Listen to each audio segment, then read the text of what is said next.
নমস্কাৰ বন্ধুসকল, মই জগদীশ আপোনালোকক মোৰ এই চেনেলৰ চতুৰ্থ ভাগলৈ আদৰণি জনাইছোঁ।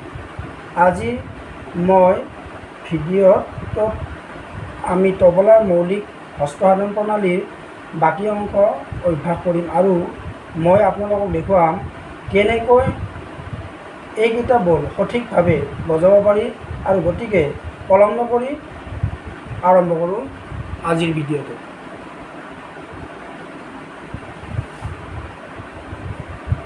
খে খে না না কে কে না না।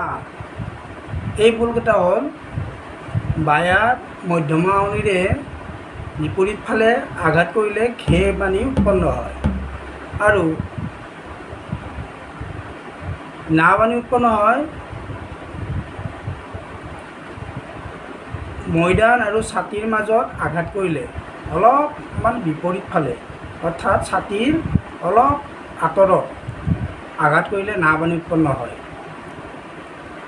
আৰু কে বাণী উৎপন্ন হ'ব বায়াত আঘাত কৰিলে, এনেকৈ। ঠিক আৰম্ভ কৰোঁ তেতিয়াহ'লে বন্ধুসকল।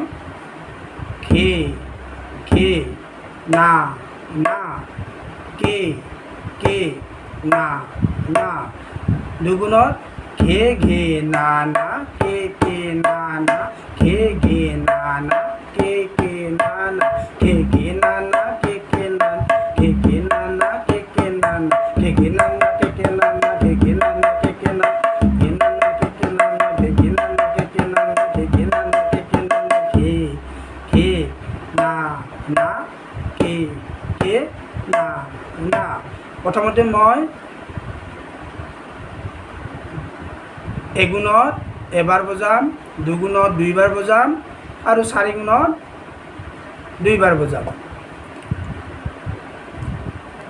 খে খে না না কে কে না না ঘে ঘে না